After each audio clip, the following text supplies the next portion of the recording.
Assalamualaikum warahmatullahi wabarakatuh. Di pertemuan kali ini kita akan lanjut membahas tentang tata kelola teknologi informasi, yaitu pada pembahasan tentang kontrol akses dan sistem autentikasi, yang tentu saja diintegrasikan dengan COVID-5 Framework ya. Oke, jadi pertama sebenarnya apa sih itu kontrol akses? Oke, kalau misalkan definisi sederhananya, kontrol akses adalah sistem yang mengatur siapa yang boleh masuk kemana dan boleh ngapain dalam sistem komputer. Nah, analoginya itu misalkan kayak di rumah kalian nih. Kalian kan punya kunci rumah. Hanya keluarga yang punya kunci yang bisa masuk. Tamu itu nggak bisa masuk sembarangan, harus diizinkan dulu. Nah, kontrol akses itu konsepnya sama, tapi kita itu di dunia digital. Dan untuk tujuannya sendiri di sini ada 4 tujuan utamanya, yaitu yang pertama, melindungi data penting, mencegah perubahan data sembarangan, memastikan hanya orang yang tepat yang bisa akses info sensitif, dan mencegah pencurian atau penyalahgunaan. Jadi intinya kontrol akses itu melindungi aset digital perusahaan, seperti itu ya. Oke, nah kemudian ada 3 model kontrol akses nih. Jadi, coba kita bahas satu persatu. Yang pertama adalah DAC atau Discretionary Access Control, atau di mana dia ini atau artinya adalah atas kebijaksanaan atau terserah deh siapa yang mengakses kayak gitu. Jadi konsepnya itu kalau DAC ini pemilik file yang menentukan nih siapa sih yang boleh mengakses. Nah, contoh paling gampang mungkin yang sudah kalian terapkan sehari-hari itu adalah Google Drive kalian. Kalian misalkan punya file tugas kan. Nah, kemudian kalian upload di Google Drive. Kalian sendiri yang tentukan mau di-share ke kelompok kuliah kalian atau tidak. Kalau di-share, apakah teman-teman hanya bisa melihat atau bisa mengedit, kemudian apakah mau dikasih akses ke dosen atau tidak, atau URL-nya itu boleh diakses untuk semua orang atau tidak. Nah, itu semua kalian yang menentukan sendiri. Apa plusnya dari DAC? Itu sangat fleksibel karena user punya kontrol penuh. Tapi minusnya apa? Minusnya adalah user bisa saja salah kasih akses, seperti itu. Nah, jadi sebenarnya kalau di Aceh ini cocok untuk environment yang butuh fleksibilitas, tapi risikonya ya user bisa bikin kesalahan. Kemudian yang kedua itu adalah model control access, MAC atau Mandatory Access Control. Mandatory di sini artinya wajib atau nggak bisa ditawar gitu ya. Jadi dia ini sistem atau admin yang menentukan akses, jadi bukan user. Nah, jadi MAC ini pakai sistem label atau klasifikasi keamanan. Contohnya biasanya itu ada di militer atau pemerintahan. Biasanya dokumen-dokumen ini diberi label nih. Misalkan ada urutannya top secret, itu yang paling rahasia. Yang kedua secret, rahasia. Yang ketiga confidential, itu terbatas. Kemudian ada unclassified atau public. Nah, jadi dia ada levelnya kayak gitu ya. Jadi kalau top secret tadi kan paling rahasia. Jadi ya itu ada levelnya. Kalau kamu punya akses top secret yang paling rahasia tadi, kamu berarti akan bisa juga buka yang secret, confidential, dan unclassified. Tapi kalau kamu dapatnya yang confidential, maka kamu nggak bisa ngakses ke yang secret atau top secret, seperti itu ya. Dan user itu nggak bisa mengubah-ubah sendiri. Misalnya kamu punya dokumen top secret, kamu nggak bisa di downgrade jadi confidential sesuka hati kamu karena harus ada approval dari atasan atau adminnya tadi, seperti itu. Untuk plusnya dari MAC sendiri itu sangat ketat dan aman ya, cocok untuk high security environment, tapi dia minusnya adalah tidak fleksibel karena mungkin kadang ribet untuk operasional sehari-hari. Nah, jadi makanya MAC ini jarang dipakai untuk perusahaan biasa, lebih ke militer atau institusi pemerintah yang memang membutuhkan high security. Kemudian kalau yang ketiga, untuk model akses yang ketiga itu ada RBAC atau Role Based Access Control, akses berdasarkan jabatan atau peran. Nah, jadi kalau ini itu dia memang aksesnya berdasarkan role atau peran jabatan kalian di perusahaan. Nah, logika sederhananya ya kalau kalian seorang manajer, kalian dapat aksesnya level manager. Kalau kalian staff, dapat aksesnya level staff. Kayak yang bisa kalian lihat di contoh di tabel tersebut ya. Tuh, jadi kalau manajer keuangan, hak aksesnya bisa lihat laporan, approve payment, akses semua data finance. Tapi kalau karyawan biasa, dia cuma bisa lihat slip gaji sendiri dan tidak bisa lihat data keuangan.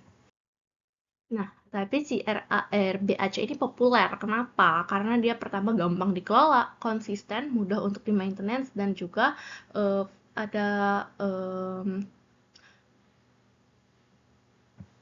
memang paling sering digunakan seperti itu ya. Nih, gampang dikelola dan scalable. Bisa untuk perusahaan besar. Oke, kemudian selanjutnya kita akan bahas tentang 3 fungsi dan tipe kontrol. Jadi kalau tadi ada 3 model kontrol, di sini sekarang kita bahas 3 fungsi atau tipe kontrol dari si control access ini. Jadi yang pertama ada namanya preventif atau pencegahan. Jadi ini kontrol yang mencegah masalah terjadi sejak awal, kayak misalkan gembok pintu rumah, mencegah maling masuk, seperti itu ya. Contoh-contoh preventive control itu apa aja? Yang pertama password policy, misalkan, aturan password ya. Harus minimal 8 karakter, harus ada huruf besar, angka, simbol. Seperti itu ya, seperti yang biasanya kita kalau mau registrasi ke media sosial atau aplikasi-aplikasi lainnya sekarang seperti itu ya aturannya. Nah, ini mencegah orang pakai password lemah kayak 12345 seperti itu ya. Yang kedua ada firewall, kemudian ada enkripsi, yaitu data di-encrypt, disandikan, jadi kalau dicuri pun tidak akan bisa dibaca. Kemudian kalau di dunia fisik tuh misalkan pintu pakai kunci. Nah, itu kan cegah orang masuk sembarangan gitu. Itu yang dimaksud dengan preventif. Yang kedua itu adalah detective control atau deteksi. Nah, kalau ini tujuannya adalah mendeteksi kalau ada yang salah atau aneh. Jadi kayak misalkan CCTV. Jadi tidak mencegah paling masuk, tapi merekam aktivitasnya. Jadi bisa ditangkap seperti itu ya. Contoh-contohnya adalah log monitoring. Jadi setiap aktivitas user itu dicatat. Siapa yang login kapan, akses file apa saja, sehingga kalau ada yang aneh, misalkan login jam 3 pagi dari luar negeri nih, ketahuan tuh. Kemudian ada IDS, Intrusion Detection System, sistem yang detect kalau ada yang coba ngehack kita. CCTV tadi, kemudian audit trail, jejak digital dari semua aktivitas. Nah, itu adalah fungsi dan tipe kontrol dari detektif atau deteksi. Kemudian yang terakhir itu adalah korektif atau perbaikan. Yang ini kontrolnya adalah memperbaiki setelah masalah terjadi. Jadi kalau ini nih setelah terjadi kemudian perbaiki seperti itu. Misalnya punya backup data atau asuransi seperti itu. Jadi contoh-contohnya adalah password reset. Jadi kalau misalkan password bocor atau lupa, itu bisa kita reset untuk dapat akses kembali. Revoke access itu kalau ada user yang abuse atau menyalahgunakan akses, langsung dicabut saja aksesnya. Restore backup, kalau data kehapus atau kena ransomware, bisa kita restore dari backup. Nah, dan lainnya ya. Nah, yang ideal tuh perusahaan harus punya ketiga-tiganya. Jadi, jangan hanya satu saja. Preventif sebagai layer pertama, detektif untuk monitor, korektif untuk recovery. Seperti itu ya. Nah, kemudian di sini kita lanjut lagi ada 3 prinsip keamanan. Yang pertama ada least privilege atau hak akses minimum. Ini maksudnya apa? Jadi di sini tuh user hanya diberi akses seminimal mungkin yang dibutuhkan untuk pekerjaannya. Tidak lebih, tidak kurang. Kenapa? Karena semakin banyak akses yang diberikan, semakin besar resikonya. Contoh, customer service di bank, tugasnya kan cuma bantu nasabah untuk cek saldo, ubah PIN, verifikasi data. Dia butuh akses ke data nasabah untuk verifikasi, tapi apakah dia butuh akses ke sistem approve credit? Enggak. Apakah dia butuh akses ke data gaji karyawan? Enggak. Nah, jadi memang kalau dia dikasih akses yang perlu, resikonya itu bisa jadi human error, abuse, disalahgunakan untuk kepentingan pribadi, atau kalau akunnya ke hacker bisa akses lebih banyak. Jadi prinsipnya memang kalau least privilege ini cukup yang perlu aja gitu. Kemudian kalau yang kedua itu ada namanya need to know atau perlu tahu. Ini mirip sama less privilege tapi fokusnya lebih ke informasi atau data. Nah, akses ke informasi itu hanya diberikan kalau memang benar-benar diperlukan untuk pekerjaannya. Contohnya, ada project development aplikasi mobile banking. Nah, developer perlu akses ke database untuk testing aplikasinya. Pertanyaannya, apakah developer perlu data nasabah yang asli, nama asli, dan lain-lain? Jawabannya enggak. Developer cuma perlu struktur datanya aja, jadi cukup pakai dummy data atau max data. Karena data asli nasabah itu need to know hanya untuk customer service, management, compliance team, jadi developer tuh nggak perlu, tidak need to know, jadi nggak dikasih akses ke data asli, seperti itu ya. Dan yang terakhir itu ada namanya segregation of duties atau SOD, pemisahan tugas. Jadi kalau ini SOD ini artinya satu orang tidak boleh pegang tugas yang bertentangan atau conflicting. Tujuannya apa? Untuk mencegah fraud atau kecurangan. Nah, di sini ada contoh dari SOD ya. Nih, Budi misalkan kerja di bagian keuangan. Dia yang buat PO untuk beli barang dari supplier.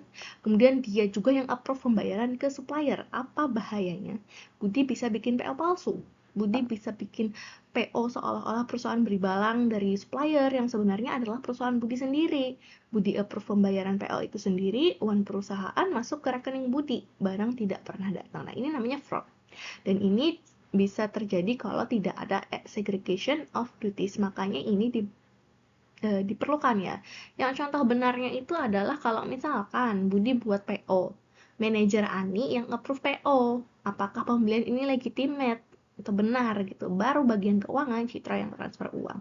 Jadi ada 3 orang yang berbeda yang terlibat. Jadi dia saling check and balance. Kalau misalkan Budi mau fraud ya dia harus ajak Ani dan Citra. Lebih susah kan ya, dan kemungkinan ketahuannya lebih besar. Nah, jadi seperti itu contoh dari SOD seperti itu. Oke. Selanjutnya adalah sistem autentikasi. Oke, di sini mungkin masih banyak yang suka bingung nih, apa sih perbedaan dua istilah ini? Ada authentication, ada authorization. Seperti yang di tabel. Nih, kalau kita bahas authentication, itu artinya adalah seperti nanyakan siapa kamu, atau membuktikan identitas. Ini prosesnya biasanya di login. Seperti login pakai username dan password. Sedangkan authorization itu kamu boleh ngapain atau hak akses kamu itu apa saja. Ini biasanya prosesnya setelah login. Jadi bisa ketahuan nih kamu dikasih hak aksesnya apa aja. Misalkan isi akad kamu bisa lihat nilai tapi tidak bisa mengubahnya. Seperti itu. Nah, jadi jelas dulu ya bedanya antara authentication dan authorization. Seperti itu. Kemudian ada 3 faktor autentikasi. Jadi ada 3 nih. Untuk membuktikan identity kalian, itu biasanya disebut dengan authentication factors. Yang pertama adalah something you know, atau sesuatu yang kamu tahu. Ini yang paling umum, contohnya password. Kemudian PIN, atau security question.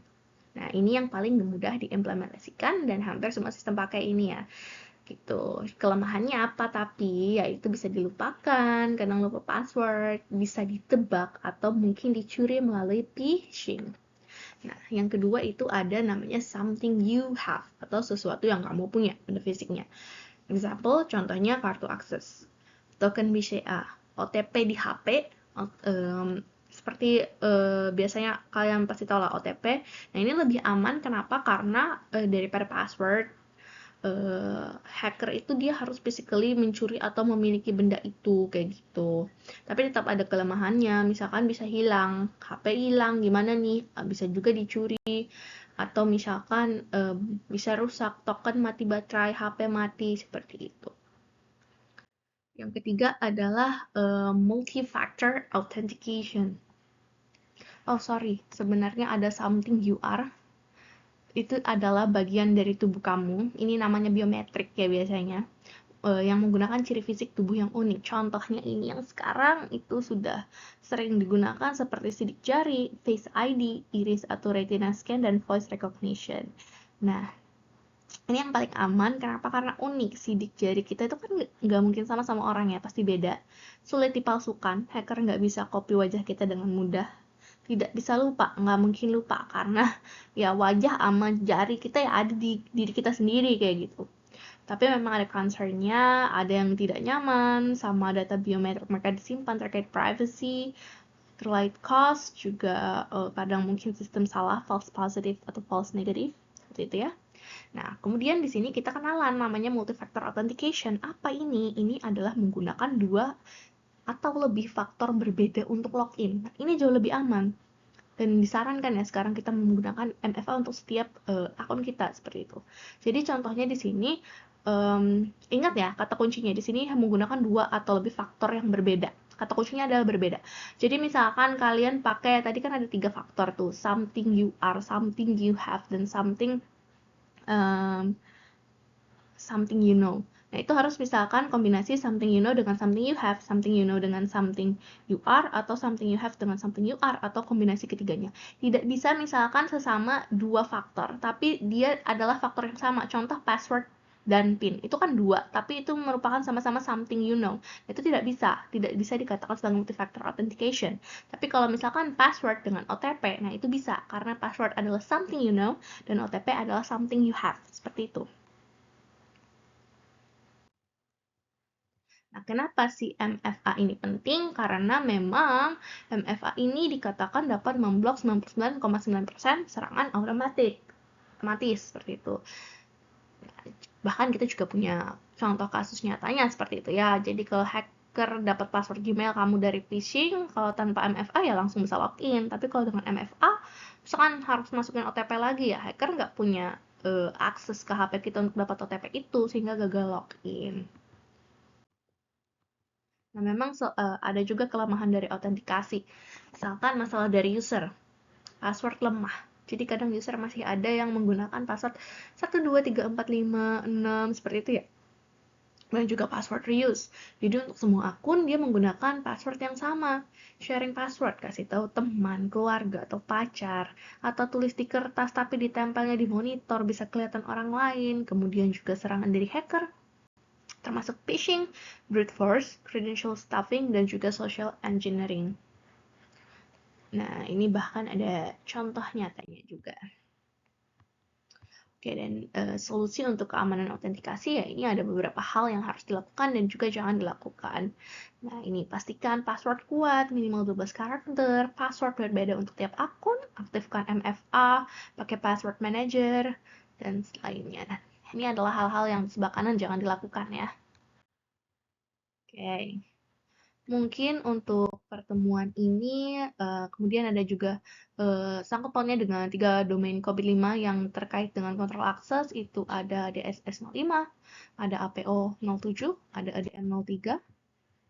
Ini untuk detailnya, mengatur apa saja di DSS05 itu terkait keamanan IT setiap harinya. Ini ada fokus-fokusnya. Ini ada APO07 terkait kontrol akses. DM terkait memastikan optimisasi risiko seperti itu. Ini juga ada 03 dalam kontrol akses, evaluasinya, arahan, pantauan. Nah, ini adalah hubungan antara 3 si domain ini. Oke. Ini juga nanti akan dibahas terkait studi kasus. Oke, ini adalah best practice-nya untuk kontrol akses. Dan mungkin segitu saja untuk pertemuan kali ini. Terima kasih. Wassalamualaikum warahmatullahi wabarakatuh.